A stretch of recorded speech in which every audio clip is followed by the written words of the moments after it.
Inés Flores es una lideresa social y política, feminista y defensora de derechos humanos. Su actividad política se ha centrado en los intereses colectivos, particularmente de quienes han padecido la exclusión social. Es socióloga con maestría en paz, desarrollo y ciudadanía, presidenta del Parlamento andino y senadora de la República. Por sus venas corre sangre santanderiana y hoy nos da su visión sobre las oportunidades que trae la reapertura de la frontera con Venezuela. Amables televidentes, bienvenidos a Congreso y Sociedad, programa institucional de la Secretaría General del Senado de la República. Hoy nos acompaña la senadora Gloria Flores. Senadora, bienvenida a Congreso y Sociedad. Bueno, gracias, un saludo desde aquí a toda la teleaudiencia de este programa y feliz de compartir todos nuestros proyectos y de analizar la situación del país y lo que podemos seguir construyendo como Congreso de la República. Bueno, senadora, y nosotros felices de su presencia aquí por primera vez en nuestro estudio. Senadora, ¿qué beneficios trae al corto plazo la reapertura con la frontera de Venezuela para Colombia? Yo creo que muchísimos. En primer lugar, hay que reconocer que es la frontera más extensa que tiene el país, 2.219 kilómetros que nos unen, no que nos dividen, que nos unen como pueblos.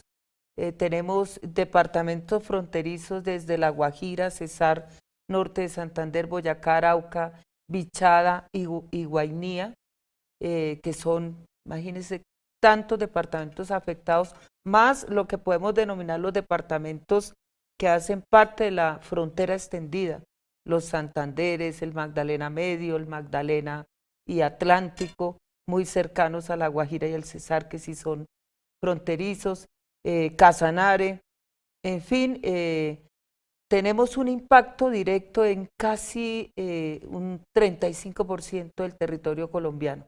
Pero si vamos al tema económico, Venezuela ha sido históricamente el segundo socio comercial de Colombia.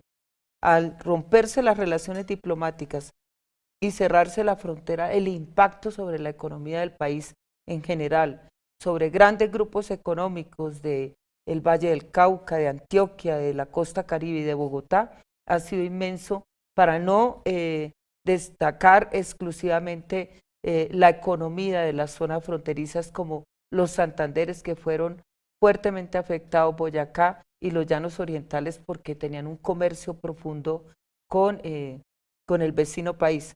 Entonces, la ruptura de relaciones y el cierre de la frontera trajo consigo un impacto económico de grandes proporciones, afectó nuestra economía, debilitó a las instituciones en la frontera, le entregó a la ilegalidad 2.219 kilómetros, porque fueron los grupos ilegales, el clan de Aragua, el clan del Golfo, los rastrojos, los neoparamilitares y las guerrillas los que se fortalecieron, dado que continuó el flujo de población y el comercio, pero en condiciones de ilegalidad. Y eso significaba que para pasar la frontera había que pagar. ¿Quiénes recibían los cobros? Pues los grupos ilegales, que se favorecieron y se enriquecieron. Lo que decía o lo que dice un empresario cucuteño muy prestante, que decía: nosotros votamos en Norte de Santander por Duque, pero Duque nos respondió fue con el cierre de la frontera, que afectó la economía formal y le dio el poder a la ilegalidad. Así las cosas, la reapertura trae consigo mejoría en las condiciones económicas del país.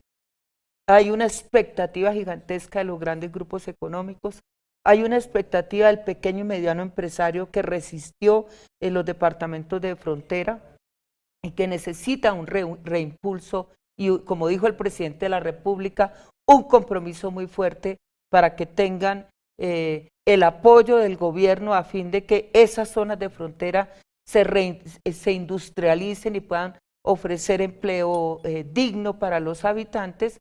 Y hay una gran expectativa en general en toda la gente, porque dicen: por fin vamos a recuperar una economía que necesitaba. Eso por el lado económico. Si vamos por el lado humano, pues somos dos pueblos hermanos que históricamente hemos estado juntos. 4 millones de colombianos en Venezuela, 2 millones de venezolanos que han migrado en distintas olas migratorias, familias binacionales, como el caso de la mía, ¿sí? Y muchas otras que son binacionales. La frontera está llena de familias que tienen aquí y allá, porque son culturas similares. Los llanos colombianos y los llanos venezolanos son idénticos en todo. La frontera andina, Táchira, Norte de Santander, es exactamente igual. La nación Guayú está en el lado venezolano y en el lado colombiano. En fin, compartimos culturas, compartimos un mismo sentido también de construcción de nación.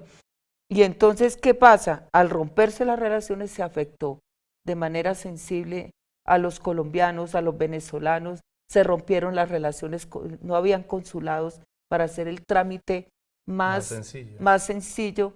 Eso estimuló la corrupción. Yo te consigo ese papel, pero me das tanto. O sea, generó unas dinámicas de ilegalidad y afectó valores profundos que teníamos. Y eso significa entonces que con la apertura volvamos a retomar los consulados, que hay que instalarlos allá y hay que instalarlos acá para poderle brindar la atención adecuada a venezolanos y colombianos, y también que podamos restablecer nuevamente las relaciones de hermandad, las familias están felices porque ya no van a tener esa separación, y súmele pues todo lo que conlleva la integración de unas regiones de frontera que son inmensamente ricas en culturas y en dinámica social. Senadora, entendemos que este es un proceso paulatino y exponencial, porque de todas formas, 7 años de cierre de fronteras son mucho tiempo. ¿En cuánto tiempo se puede estar hablando de generación de empleos y de cuántos empleos más o menos? Pues tiene que haber un plan de choque. Yo creo que eso lo tiene claro el gobierno, un plan de choque en el caso colombiano, porque el desempleo, por ejemplo, en el área metropolitana de Cúcuta es altísimo, la informalidad es del 78%, es creo que las más altas del país, y eso significa un plan de choque para mejorar las condiciones del empleo, tener empleo digno, pero por otro lado, un plan de choque que luche contra la pobreza. Hay una pobreza impresionante en todo el cordón fronterizo, empezando por La Guajira, que es uno de los departamentos más afectados, más pobres, pase por Cesar, norte de Santander, con el Catatumbo y la realidad del área metropolitana de Cúcuta y los llanos orientales y el Guainía. Pero pues hay que priorizar especialmente en aquellas zonas donde se ha profundizado la pobreza y la ilegalidad. Hay que tener un plan de choque que durará unos meses. El de la lucha contra el hambre tiene que ser inmediato. El de la construcción del empleo digno ya está en marcha, digamos, una propuesta por parte del Ministerio de Comercio Exterior y el Viceministerio de Industria, que va a ser ahora el de Industria, que va a trabajar también hemos hablado también con las personas que están encargadas de avanzar en economía popular y en cooperativismo y asociatividad, para ver cómo estimulamos progresivamente la construcción de pequeñas, digamos, unidades familiares, asociatividad, cooperativas, pequeña empresa, empresa, MIPYMES, a fin de que podamos garantizar la mejoría del empleo en la zona fronteriza. Senadora, hay algo que los colombianos se preguntan y es, ¿el ciudadano de a pie de Venezuela tiene el suficiente poder adquisitivo para adquirir nuestros productos o cómo se hace este tipo de comercio y de penetración de ese mercado?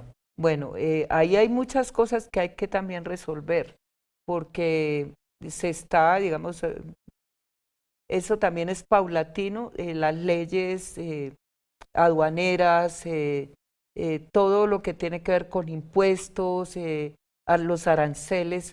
Por eso es tan importante el anuncio que hace ayer el presidente Gustavo Petro, que es una iniciativa que desde el Parlamento Andino además ya habíamos anunciado cuando asumí la presidencia del Parlamento Andino. Plantea hay que dirigir esfuerzos para que vuelva a Venezuela la comunidad andina y Argentina, que nunca ha estado en la comunidad andina, ingrese porque es un país andino, a fin de construir un gran bloque. Y porque el sistema andino de integración es el que tiene la normatividad suficiente para poder avanzar con celeridad en los procesos de integración. Venezuela se retiró de la CAN hace ya unos años y las normas andinas arancelarias, aduaneras, de transporte de carga, etcétera, son fundamentales, incluso los mantenían pese a que ya no estaba. Ahora lo que hay que asumir de nuevo, si regresa, y ojalá lo más pronto, Venezuela a la CAN, es que esa normatividad andina que ha favorecido el proceso de integración económico, social, cultural y humano de los países andinos se traslade hacia la reconstrucción y el fortalecimiento de las relaciones con nuestra hermana República de Venezuela. Senadora, ¿y las trochas cerrarían definitivamente? ¿Ya habría Pues, mayor control sobre eso? pues si las personas, si los habitantes de frontera tienen ya los espacios legales, formales para transitar, paulatinamente esas trochas quedarán inhabilitadas. Quedarán inhabilitadas y ya la gente no tendrá que recurrir a eso para poderse encontrar con sus familias o poder ir a comprar a Cúcuta, como ha sucedido. Cúcuta ha mantenido un comercio muy alto porque pese a todo, pese al cierre, la gente a través de las trochas va a Cúcuta, compra y lleva hacia Venezuela. Usted me preguntaba por la crisis económica de Venezuela. Venezuela ha venido también progresivamente superando la crisis, no suficientemente, pero ya están entrando más divisas.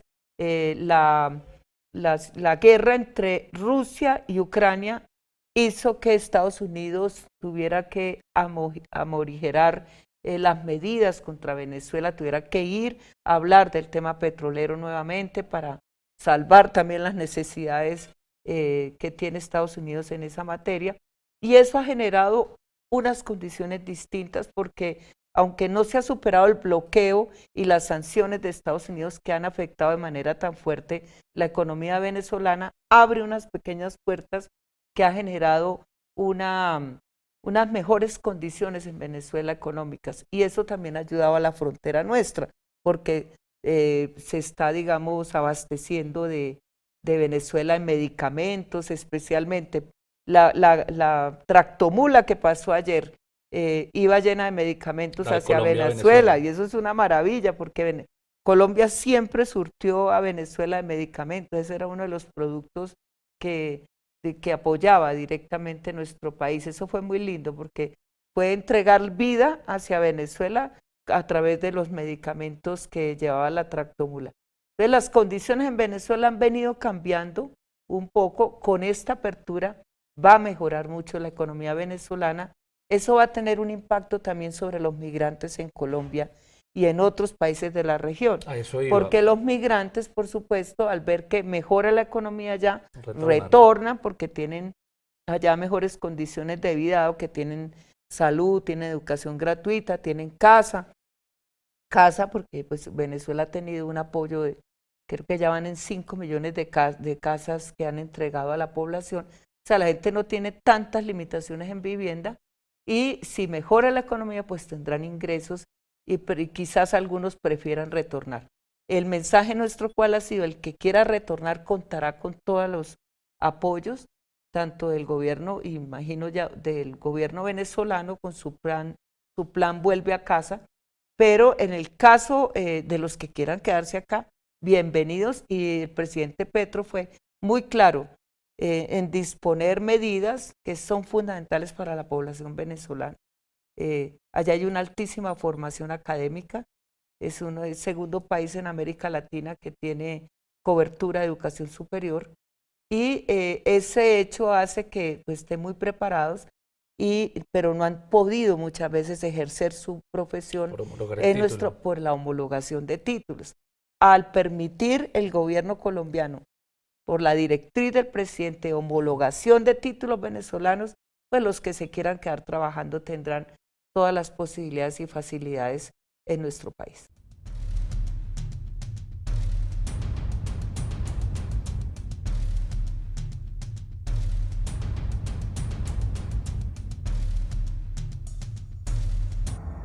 ¿Eso no amenaza de alguna forma, no preocupaba a mucha población profesional colombiana?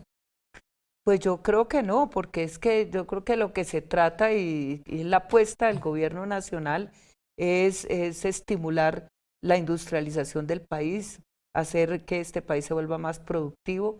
Esa es la apuesta y vamos a necesitar, como también lo dice el presidente de la República, especialmente a nuestros cerebros, o sea, es decir, a nuestra gente formada, incentivar mucho la educación superior, los posgrados, y traernos cerebros Que fugados, no haya fuga que de cerebro, sino retorno de sí, cerebro. retorno de cerebros, porque hay mucha gente que por falta de oportunidades acá se ha tenido que ir a hacer ese ejercicio de buscar empleo en Europa, en Estados Unidos, en Australia, en Japón, en China, etcétera, y no están aquí, y hoy los necesitamos acá. Y si los venezolanos quieren trabajar acá, pues maravilloso. Si quieren retornar los cerebros fugados de Venezuela otra vez a su país en ese proceso de reconstrucción económica, pues maravilloso. Bueno, senadora, ¿cuál es su principal objetivo al frente de la presidencia del Parlamento andino? Mi principal objetivo, yo creo que ya lo he venido diciendo, pero en trabajar por la integración. Yo soy una mujer que cree en la integración de los pueblos, creo que ese es el camino, que no estaban equivocados nuestros libertadores y libertadoras en insistir en que la integración regional es fundamental para poder responder como gran región. La patria grande, el sueño de la patria grande, la patria, la Colombia que inspiró a Miranda. Colombia era la inspiración de Miranda y era América. ¿Sí? Después lo retoma Bolívar con la Colombia, que eran los países libertados por él, Panamá hasta Bolivia. Después se redujo en la Gran Colombia, en la que llegamos, la Nueva Granada, que éramos nosotros, Ecuador y Venezuela. Y Panamá, pues Panamá hacía parte de la Nueva Granada en ese entonces. Y nos quedamos como Gran Colombia. Después se disolvió la Gran Colombia y nosotros nos quedamos con el nombre de la integración.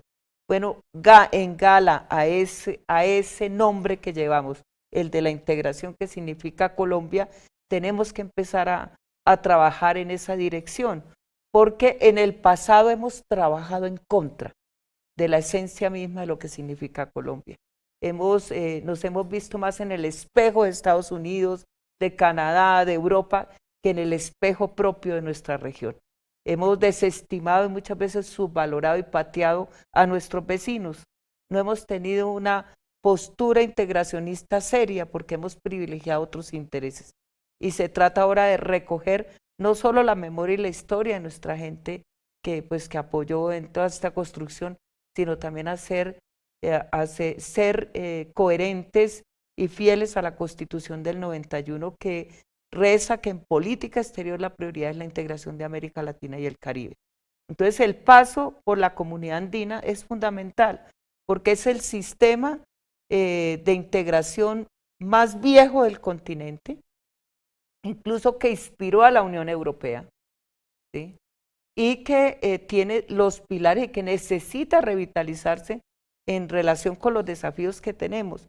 Una comunidad andina que empezó con el Pacto Andino, que fue fuerte hasta que llegó el modelo neoliberal y nos dispersó y nos desunió. Nos hizo que negociáramos tratados de libre comercio cada país por aparte, fracturando los acuerdos que habíamos hecho regionalmente. Ahora se trata, frente a los desafíos de este siglo XXI, que los pongo de manera rápida: crisis climática y la necesidad de tomar medidas como región para poder enfrentarla, salvar los Andes, salvar la selva amazónica, crisis económica que vivimos nuestros pueblos y que necesitan nuevamente vernos hacia adentro como región para reindustrializar y poder ser más competitivos y no solo comprar y exportar materia prima, sino avanzar en el valor agregado a nuestros propios productos. Movilidad humana, que significa ese sueño de la ciudadanía andina, que ya lo tenemos. Tú puedes ir a Bolivia con la cédula. Con la cédula. Puedes ir, incluso Uruguay y Chile lo han asumido como países del Mercosur para que haya más movilidad, y eso se ve a la comunidad andina. Pero necesitamos un estatuto migratorio andino también que permita enfrentar la crisis de las migraciones que nos están afectando y que han hecho que nuestro continente se vuelva un sitio de migración, inmigración, tránsito, ¿sí? Y en el caso nuestro, sobre todo Colombia, de tránsito y retorno, pero sin políticas definidas. Entonces estamos viendo dramas humanos terribles en Colombia y en toda la región, trata de personas, todo lo que viene sucediendo, africanos aquí, asiáticos, pasando por nuestro continente para llegar al famoso sueño americano. Desafíos como por ejemplo en educación, que es el proyecto que tenemos de Red de Universidades Andinas.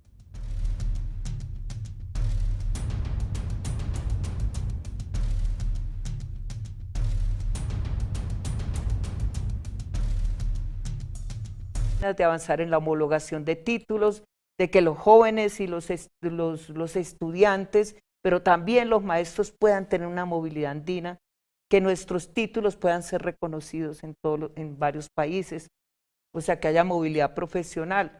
La Carta Laboral Andina, que también ha sido una iniciativa rescatarla para que haya movilidad laboral, pero también pensiones transnacionales, que significa que si yo trabajo 10 años en Bolivia o en Perú y trabajo 10 años aquí, pueda acumular las pensiones y pueda tener derecho a esa pensión. O sea, son proyectos de integración que son vitales y a eso se suman los proyectos sociales y culturales de nuestros pueblos, ¿sí? Los desafíos que tenemos sobre los saberes ancestrales, sobre fortalecer nuestras culturas indígenas que tienen tanto saber que ha sido robado, después nos lo devuelven en pastillas carísimas cuando ellos lo hacen de manera tradicional con una sabiduría que cura, y aquí las grandes transnacionales se roban ese saber que tiene que ser protegido. Nosotros lo protegimos en el pasado como parlamento. Entonces, son muchos los proyectos y las zonas de integración fronteriza.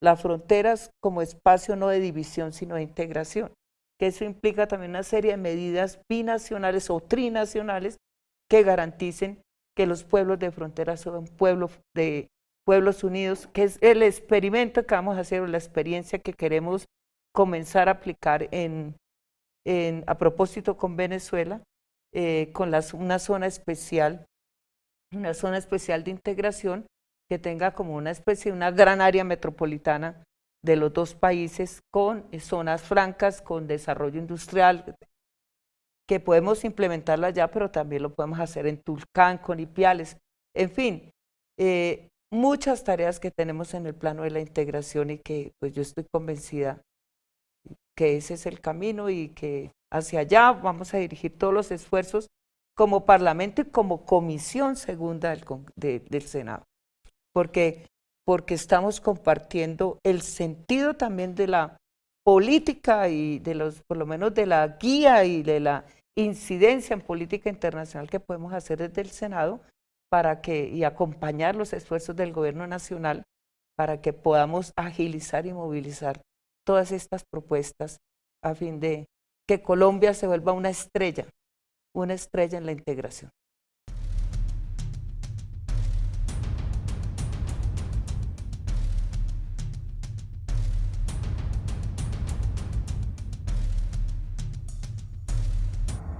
Senadora, las miradas en este momento pues están en la frontera con Venezuela, pero usted mencionó algo muy importante y es esa situación de inmigración en la frontera con Panamá, puntualmente en el Darién, que es una zona tan compleja.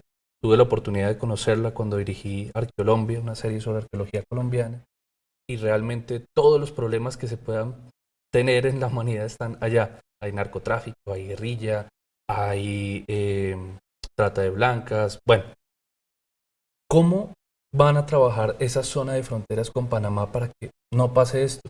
Para que llegar al sueño americano no signifique que unos niños se pierdan en el barro del Darién y que fallezcan tantas personas al año allá.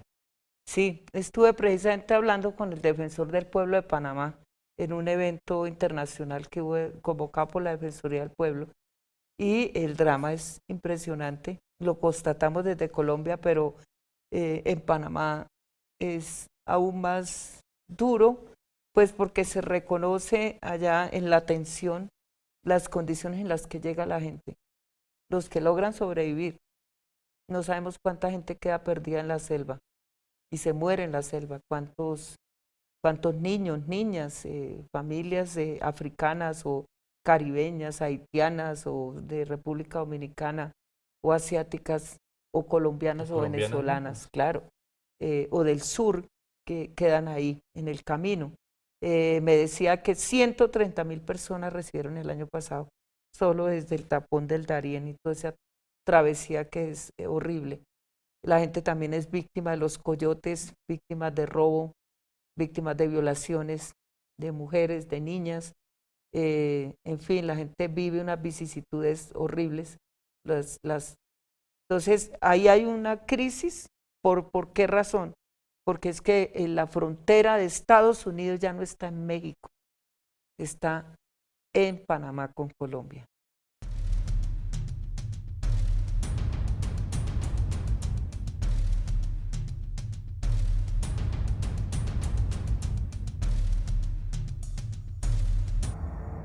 Estados Unidos desarrolló una política migratoria y de seguridad que le permite el control de los puertos y de los principales aeropuertos de toda la región de América Central. Entonces, por eso es que ahora en Colombia hay tanto tránsito, porque buscan llegar precisamente por Colombia para ingresar a Panamá y ahí empezar caminando la peregrinación, en la peregrinación hasta llegar a México, y eso es una cosa horrible. Eso implica una política regional y un diálogo de región con Estados Unidos, como es el de la política de drogas. O sea, nosotros no podemos seguir solos luchando contra un fenómeno tan complejo que ha llenado de sangre nuestros países de manera solitaria. Para hablar con Estados Unidos y que se cambien las políticas en nuestra América, tenemos que consolidar un bloque regional, definir y dialogar con ellos, porque deben haber cambios migratorios. Soluciones fáciles. Y sobre todo, transformaciones en nuestros propios países. ¿Por qué migra la gente? Porque no tiene oportunidades.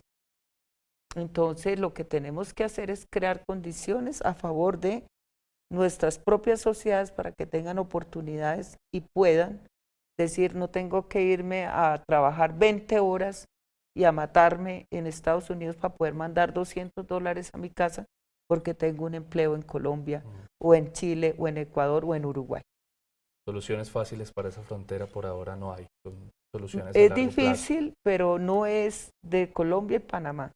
Es un problema, claro, nos compete a nosotros en que tenemos que verlo, denunciarlo, preocuparnos como Congreso, incidir para que el gobierno nacional asuma una política migratoria más seria y acompañe a los migrantes y no los deje solos, pero una solución más estructural no solo está en los colombianos ni en los panameños, sino está realmente en la región y en un diálogo con Estados Unidos. A propósito de eso, en la Comisión Segunda vamos a hacer una audiencia de control político. Vamos a citar a Cancillería y a Migración Colombia y a las entidades que tienen que ver con el fenómeno migratorio o que lo atienden, o para que podamos ver el problema de fondo y empecemos a trazar algunas medidas y propuestas que ayuden a mejorar las condiciones del inmigrante,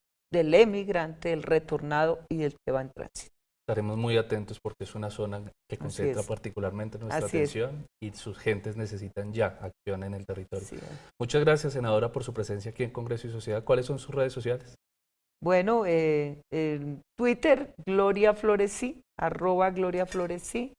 El Facebook, tendría que mostrar la tarjetica, es Gloria Flores Schneider, creo, y Instagram, Gloria Flores SH. Y a ustedes, amables televidentes, gracias por ver Congreso y Sociedad.